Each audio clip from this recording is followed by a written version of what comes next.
అంతరంగ సంతోషము బాహ్య విజయానికి కారణము. ఫిలిప్పీయులకు 4:4-7.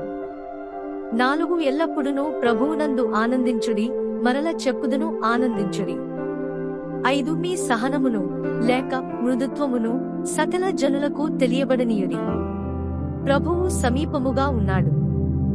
6 దేనిని గూర్చియు చింతపడకుడిగాని ప్రతి విషయములోనూ ప్రార్థన విజ్ఞాపనముల చేత కృతజ్ఞతా పూర్వకముగా మీ విన్నపములు దేవునికి తెలియజేయడి. 7 అప్పుడు సమస్త జ్ఞానమునకు మించిన దేవుని సమాధానము యేసుక్రీస్తు వలన మీ హృదయములకును మీ తలంపులకును కావలియుండును. పౌలు తన పరిచర్య నిమిత్తం జైలులో ఉండగా ఈ పత్రికను ఫిలిప్పీలకు రాస్తూ వారిని ఉత్తేజపరుస్తూ మాట్లాడుతున్నాడు. ఫిలిప్పీయులకు 4:4. ఎల్లప్పుడునూ ప్రభువునందు ఆనందించుడి, మరల చెప్పుదును ఆనందించుడి. ఎప్పుడైతే మన హృదయంలో దేవునికి సంపూర్ణంగా సమర్పించుకుంటామో, మన యొక్క ప్రణాళిక దేవుని యొక్క ఆలోచనలకి అంగీకారం అవుతుందో, అప్పుడు మన జీవితంలో నిజమైన సంతోషము సమృద్ధిగా ఉంటుంది. అవును, మనము దేవుని చిత్తము యొక్క మధ్యలో ఉండిన ఎడల పరిస్థితులు ఎలాగున్ననో మనము దేవునియందు పౌలు వలె ఆనందించవచ్చును. పరిస్థితులు మనకి ఎంత కఠినంగా ఉండిననో ప్రభువు నందు ఆనందించవచ్చును.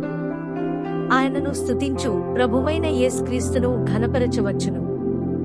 ఈ రకమైన అంతరంగ సంతోషము బాహ్యమైన విజయానికి కారణం అవుతుంది. మనము యాకోబు పత్రికలో గమనించినట్లయితే యాకోబు 1:2-5. 2 నా సహోదరులారా, మీ విశ్వాసమునకు కలుగు పరీక్ష ఓర్పును పుట్టించునని ఎరిగి. 3 మీరు నానా విధములైన శోధనలలో పడునప్పుడు అది మహానందమని ఎంచుకునుడి. 4 మీరు సంపూర్ణులను అనూనాంగులను ఏ విషయములోనైనను కొదువలేనివారునై యుండునట్లు ఓర్పు తన క్రియను కొనసాగింపనీయుడి. 5 మీలో ఎవనికైనను జ్ఞానము కొదువగా ఉన్న ఎడల అతడు దేవుని అడుగవలెను, అప్పుడది అతనికి అనుగ్రహింపబడును. ఆయన ఎవనిని గద్దింపక అందరికిని ధారాళముగా దయచేయువాడు. క్రైస్తవ్యం అనున్నది ప్రజలు సంతోషించడానికి నిజమైన మార్గం, అంతేకాని ప్రజల యొక్క జీవితములను దుర్భరముగా మార్చదు.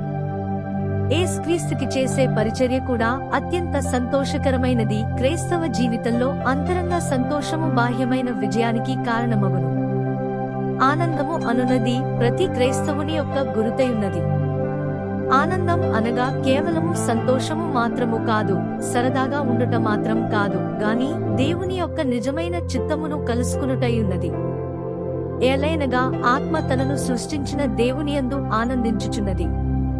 హల్లెలూయా. పరిస్థితులు ఎంత కఠినముగా ఉండినను ఆనందించుట అనున్నది ఆ వ్యక్తి యొక్క ఆత్మీయ స్థితిని తెలియజేయుచున్నది. నెహెమ్యా 8:10. యెహోవాయందు ఆనందించుట వలన మీరు బలమొందుదురు. మన ప్రభువైన యేసుక్రీస్తు తన మహాకృపను దయచేసి అన్ని విషయాలను ఆయనకు సమర్పించుకున్నట్లు ఆయన యందు నేడు మరి ఎల్లప్పుడూ ఆనందించినట్లుగా మనకు సహాయం చేయునుగాక. హల్లెలూయా. ప్రభువైన యేసుక్రీస్తు మీ అందరినీ ఆశీర్వదించునుగాక.